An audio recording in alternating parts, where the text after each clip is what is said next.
Bienvenidos a una nueva entrega de su programa Laboratorio al Día. Laboratorio al Día es un programa cuya finalidad es mantener actualizados al personal de laboratorio clínico y a su vez servir de enlace y difusión del conocimiento del mismo entre los demás profesionales del área de la salud. Dirige la doctora Diana Judith Hernández Puerto.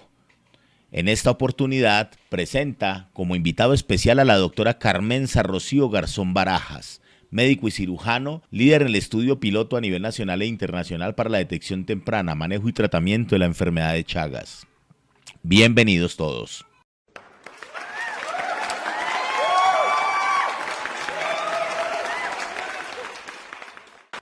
Muy buen día para todos. Soy Diana Judith Hernández y hoy les estaré acompañando en una nueva entrega de Laboratorio al Día.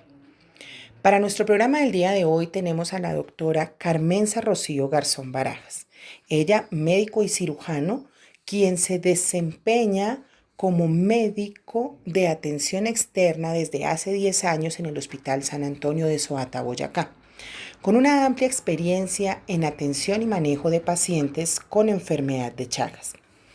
En dicha institución se realiza un estudio piloto a nivel nacional y con algunas instituciones internacionales para la detección temprana, manejo y tratamiento de dicha enfermedad.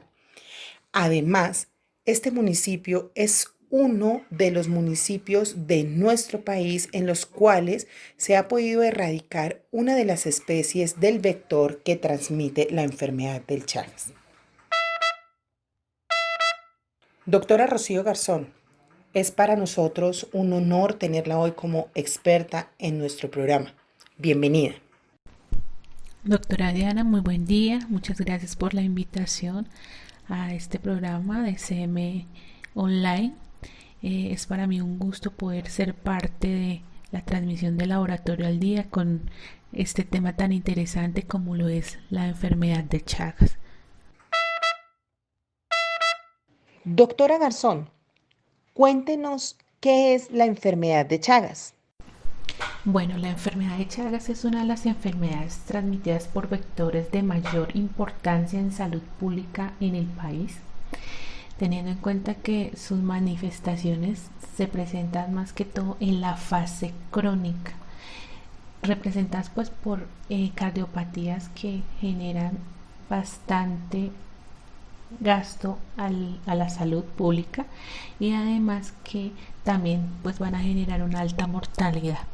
Desafortunadamente se considera como una enfermedad olvidada, teniendo en cuenta que en muchos casos los profesionales de salud no la abordamos o no nos acordamos de esta, porque en nuestra academia a veces la tratamos de forma rápida o incluso ni siquiera llegamos a estudiarla.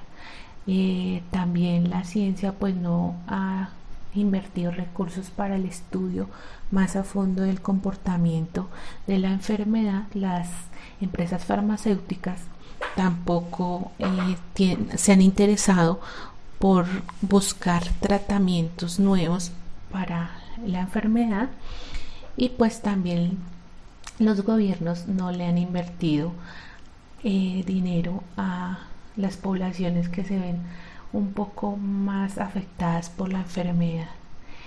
Esta enfermedad es transmitida por un vector, como lo decíamos antes, que en Colombia lo conocemos como pito, pero en Argentina, en Chile, en Ecuador, en otras partes de América lo conocen como bichuca o también como pito, como chinche. El parásito que produce la enfermedad de Chagas es el Trypanosoma cruzi, que es un protozoo que es flagelado, sanguíneo, que se anida y se reproduce en los tejidos y que circula pues en animales silvestres como lo pueden ser las zarigüeyas, los armadillos, también en animales domésticos, en los insectos como los triatominos y en el hombre. En Colombia se encuentran unas zonas con una mayor incidencia de esta enfermedad y que son más endémicas, como son en los departamentos de Santander, norte de Santander, también acá en Boyacá, Cundinamarca, Casanare, Arauca, y más recientemente se han encontrado en algunas comunidades de la Sierra Nevada de Santa Marta. Vamos a mirar un poquito la epidemiología de la enfermedad de Chagas y nos damos cuenta que en sí tiene una prevalencia alta en la comunidad. Más o menos entre unos 700.000 a 1.200.000 de habitantes están infectados por la enfermedad de Chagas. Y desafortunadamente muchos no tienen ni idea de que lo están. Y se dice que más o menos unos 8 millones de individuos están en riesgo de adquirir la infección. Según lo que ha informado la OMS, más o menos entre unos 15 a 17 millones de personas son infectadas por la enfermedad de Chagas cada año en América. Si nos damos cuenta, es un gran porcentaje de población. Y mueren 50.000 personas al año a causa de las complicaciones de la enfermedad de Chagas. También más de 100 millones de personas están en riesgo, como decía, de infectarse, y cerca de 2 millones de mujeres en edad reproductiva están infectadas por el Trypanosoma cruzi, y un porcentaje más o menos de entre el 4 al 8% le transmiten a su hijo en el embarazo por vía transplacentaria la enfermedad de Chagas. La dificultad más grande que tenemos en el país es el acceso al diagnóstico y la cobertura pues en la atención de la fase crónica de la enfermedad de Chagas, pues también en el tratamiento etiológico, teniendo en cuenta que, como ya les había dicho anteriormente, es muy limitado, porque actualmente en Colombia tenemos 2 fármacos que son los más utilizados, y pues estos no se pueden conseguir de forma muy asequible en ninguna droguería, sino son manejados a nivel del Instituto Nacional de Salud. De esta manera, doctora Rocío, según lo que usted nos acaba de comentar acerca de la enfermedad de Chagas, ¿qué nos puede decir acerca de la transmisión de la misma? En cuanto a la transmisión, pues tenemos diferentes formas de transmisión del Trypanosoma cruzi. Tenemos, como lo decíamos hace un momento, la transmisión vectorial, que es dada por la contaminación de la piel y las mucosas pues con heces del teatomino o del insecto que está infectado, cuando al picar a la persona este defeca sobre la piel y deja el parásito, que va a ingresar a través de la pequeña úlcera que se genera en la piel cuando la persona se rasca. También puede entrar en contacto con las conjuntivas oculares, o cuando triatomino hace la penetración de su probóscide en el momento de la picadura. Pueden también transmitirse de vía oral, cuando hay consumo de alimentos o bebidas que han sido contaminadas con las heces del triatomino, que obviamente estaba infectado, o por contaminación con utensilios usados para la preparación de algunos alimentos, cuando hay presencia de triatominos que pues se murieron y contaminan los alimentos. Estas son las formas más comunes de transmisión oral. También tenemos la transmisión transfusional, teniendo en cuenta que hoy en día es pues una de las que tienen menor prevalencia, teniendo en cuenta pues todos los estudios que se le realizan a la sangre antes de las transfusiones, y pues cuando se genera toda la donación, pues los donantes siempre son sometidos a un riguroso cuestionario en el cual se les pregunta si han tenido alguna vez contacto con el insecto o que se han estado en zonas endémicas. Por transfusión vertical, como lo hablábamos hace rato en la epidemiología, por el paso del parásito a través de la placenta hacia el feto. También puede ser por transmisión accidental por punción o otro tipo de contacto con material que esté contaminado con el trypanosoma, como puede ser en laboratorio. Entonces, estas son las formas de transmisión de la enfermedad de Chagas. Tenemos que ella tiene un periodo de incubación teniendo en cuenta el tipo de transmisión. Cuando es por transmisión vectorial puede tener una incubación de 5 a 15 días. Si es transfusional o por trasplantes puede tener de 30 a 40 días de incubación, o cuando es vertical o congénita de 4 a 9 meses, y cuando es oral de 3 a 22 días. El periodo que transcurre entre la ingesta del alimento contaminado y la infección. Doctora, la enfermedad de Chagas, siendo una patología tan importante a nivel básicamente mundial, ¿cómo se manifiesta? ¿Cuáles son las características clínicas que nos permiten identificar este tipo de patología?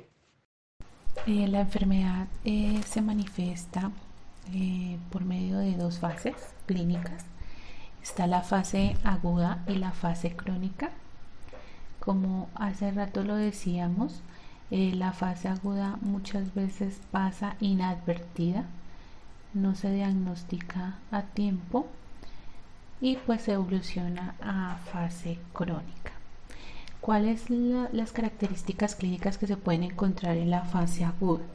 Podemos encontrar algo que se llama el signo de Romaña, que es una infección e hinchazón del ojo. Este se da pues por la penetración del parásito en las conjuntivas oculares, y se forma el llamado signo de Romaña, que es caracterizado por la aparición de un edema bipalpebral indoloro, que también está acompañado pues de una coloración roja violácea de los párpados. Hay congestión de las conjuntivas e inflamación de algunos ganglios linfáticos, que generalmente son preauriculares, y también pueden estar comprometidos a nivel de cuello. Desaparece de forma espontánea sin tratamiento entre 2 a 3 semanas. También se puede aparecer el chagoma, que es un nódulo redondeado, eritematoso, indurado, y que pues es indoloro en la zona donde se produce la picadura del tratomino, pues que va también acompañado de adenopatías y de fiebre. También pueden presentarse dolor de cabeza, la fiebre, un cuadro febril mayor de 7 días, puede haber hepatomegalia, pueden haber, pues cuando la fase aguda va complicándose, signos de falla cardíaca y miocarditis, y pues también puede presentarse mialgias. Pero como lo decía hace un momento, esta fase puede pasar inadvertida, se diagnostica más o menos entre solo un 1 a 2% de los pacientes, teniendo en cuenta que los síntomas pueden también confundirse con otras enfermedades.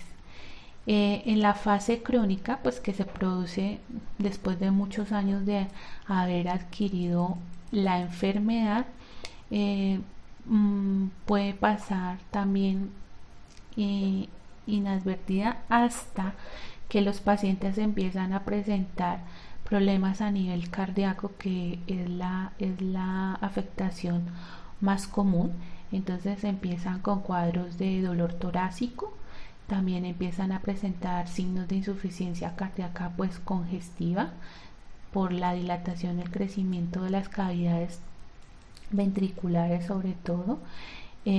Van perdiendo capacidad funcional, se fatigan con mayor frecuencia, como les decía hace un momento, pueden tener dolores torácicos, tipos opresivos. Cuando se les hace electrocardiogramas, pueden empezar a presentar arritmias cardíacas. Y en Colombia es menos común la sintomatología digestiva, no es muy frecuente y afecta pues las vísceras huecas como son el esófago y el colon, generando la esofagopatía chagásica y el megacolon. Pero como les decía, en Colombia la forma visceral es un poco frecuente.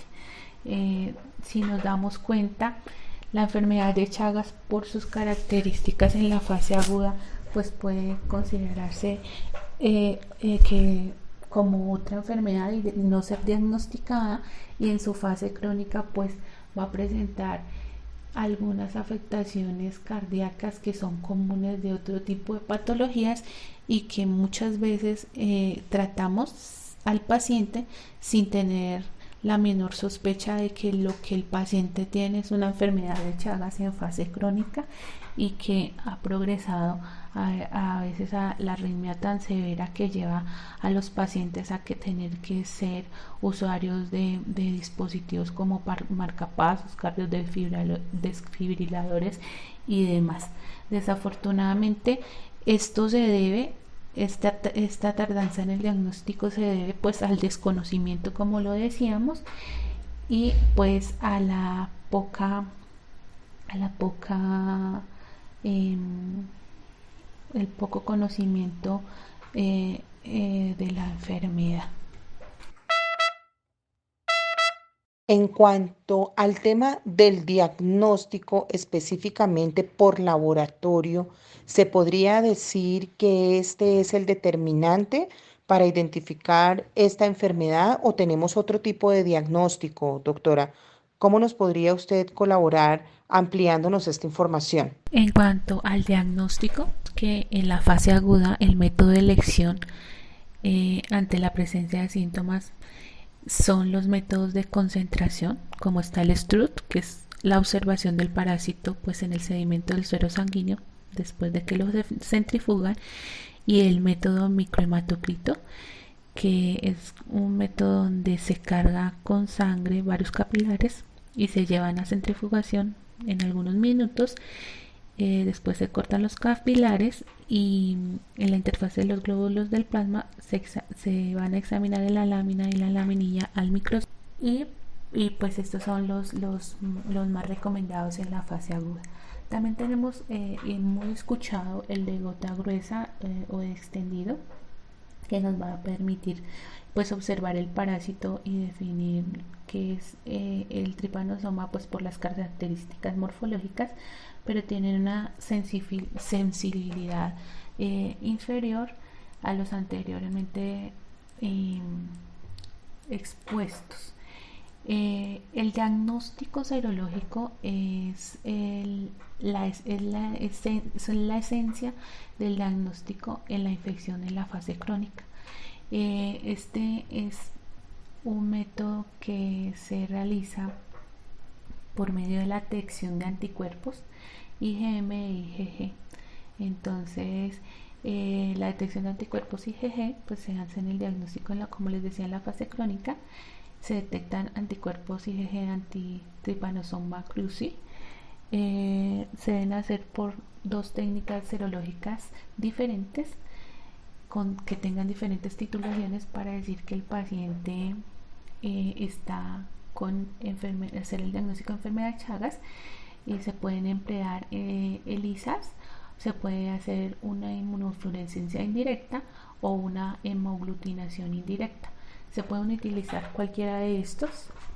Como les decía anteriormente, la idea es hacer dos de estos métodos para la confirmación del diagnóstico para la enfermedad de Chagas.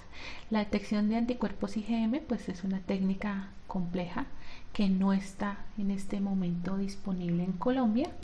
y pues consta en la detección de anticuerpos IgM que son de gran utilidad para el diagnóstico, sobre todo en fase aguda, pero pues desafortunadamente no los tenemos, y pues esto también conlleva a que por eso pase la enfermedad desapercibida y no se puedan detectar los pacientes en la fase aguda, sino hasta en la fase crónica. El diagnóstico sí es más que todo, desafortunadamente, de diagnóstico de laboratorio, porque sobre todo en fase aguda, como lo decíamos, a veces no, los síntomas son muy comunes a otras enfermedades, entonces no sospechamos de que puede ser un Chagas. Y en la fase crónica, pues hay diferentes enfermedades cardíacas que generan los síntomas que se presentan, y pues también diferentes patologías se confunden y no se diagnostica como tal Chagas. Se puede hacer por clínica, pues cuando se conoce, se tiene muy claro y se conoce de la enfermedad y cuáles son sus síntomas, y pues tenemos la sospecha porque el paciente es un paciente que convive en zonas endémicas y pues que su cuadro es similar al de la enfermedad de Chagas. Entonces ahí podemos hacer de pronto un diagnóstico oportuno por clínica, pero desafortunadamente no se realiza, y pues sí, el diagnóstico clínico es el que nos da casi la certeza de que es la enfermedad de Chagas. Por último, doctora, y no dejando cerradas las puertas para una próxima oportunidad, ya que tenerla con nosotros es realmente un honor, ¿usted nos podría indicar cuál sería la manera de prevenir la enfermedad de Chagas? Bueno, doctora Diana, en cuanto a la prevención, principalmente es tener en cuenta que existe la enfermedad, ¿no? Saber que es una enfermedad que, como vimos, tiene una alta afectación en la población donde es endémica.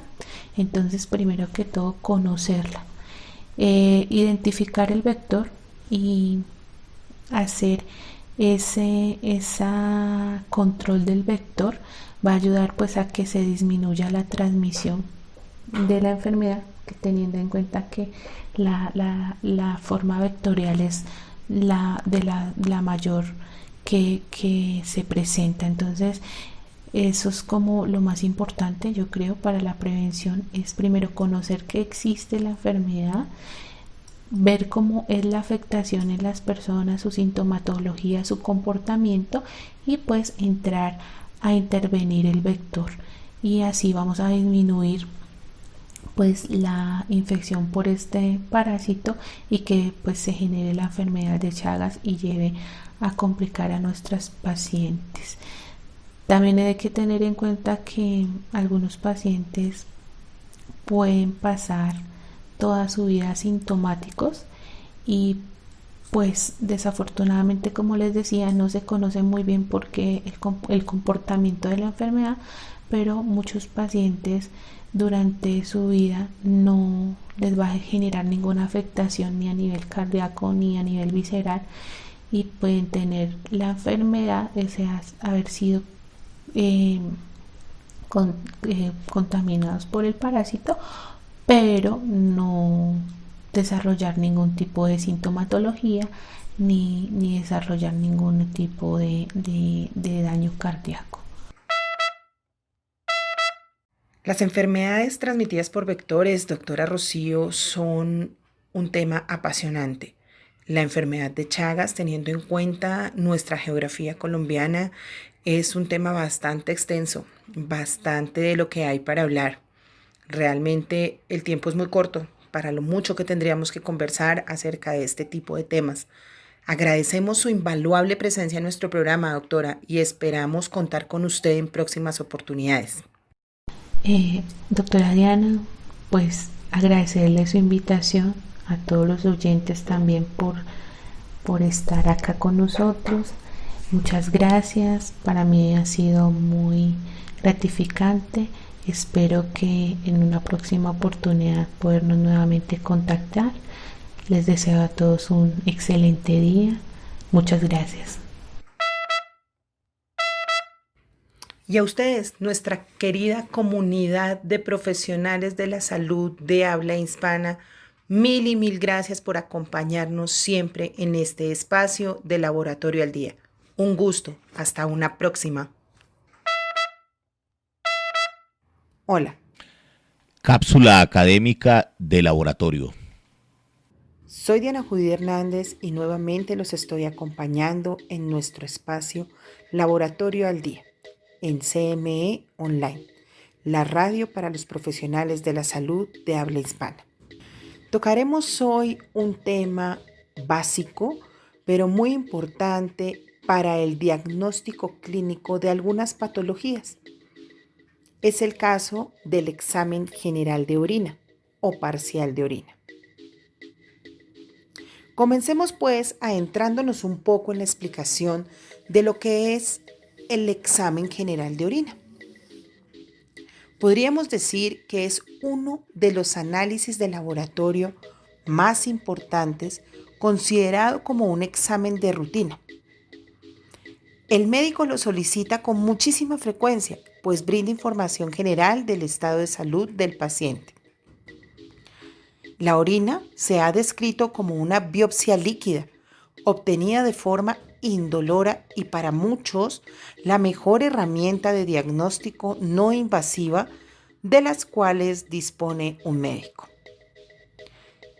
Este examen ya era realizado en Babilonia aproximadamente 6.000 años atrás. Hipócrates desarrolló un método de mucha utilidad denominado uroscopia, que consistía en la observación macroscópica de la muestra. Las instrucciones para el examen de orina pueden encontrarse en el Corpus Hipocrático, una recopilación de textos médicos redactados por diversos autores de la escuela de Hipócrates. El examen general de orina apoya el diagnóstico y seguimiento terapéutico de enfermedades renales y otras como la diabetes, enfermedades hepáticas y otras autoinmunes. Este evalúa el aspecto físico-químico y el microscópico del líquido. El examen físico-químico evalúa las propiedades organolépticas mediante tiras reactivas. Con ellas examinamos la densidad, el pH, la glucosa, las proteínas, bilirrubina, urobilinógeno, hemoglobina, cuerpos cetónicos y nitritos. Por otro lado, el examen microscópico del sedimento urinario evalúa la presencia o ausencia de células, bacterias y cristales. Los parámetros físico-químicos y microscópicos pueden orientar al diagnóstico de muchas patologías como la infección urinaria, enfermedad renal y diabetes. Podemos dividir este examen en dos fases. La primera, la fase preanalítica, cuya importancia deriva en todo el estudio del laboratorio, porque en esta fase puede originarse un gran porcentaje de errores por la incorrecta recolección de la muestra, identificación incorrecta, contaminación, tiempo excesivo de transporte de la muestra en el laboratorio, etc. La segunda fase es la analítica, que requiere que el procesamiento de muestras sea correctamente realizado. Es por ello que el bacteriólogo y laboratorista clínico debe estar capacitado para el análisis de la muestra y su interpretación. De esta manera, acabamos de notar algunas de las generalidades del examen general de orina, cuya importancia es aún mayor cuando de este se requiere, como decíamos anteriormente, para el diagnóstico de algún tipo de patología. Mil gracias por acompañarnos en este pequeño espacio con estos tips que podrían ser de gran ayuda. Un gusto saludarlos. Hasta una próxima.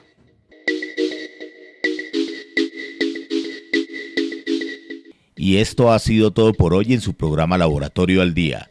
Los esperamos en una próxima nueva entrega. Recuerde, Laboratorio al Día solo aquí en CME Online, la emisora en streaming para los profesionales de la salud de habla hispana. Somos un proyecto académico de impacto social sin ánimos de lucro. Nos apoyan con su audiencia y, si es de su agrado y desea consultar los programas ya emitidos y dados de baja en nuestra programación, suscríbanse a nuestro canal de YouTube y activen la campana. Comunidad Médica Educativa. En Facebook, búsquenos como Juan Latino. Síganos en nuestras redes sociales para enterarse de los nuevos estrenos y lanzamientos en esta su emisora CME Online.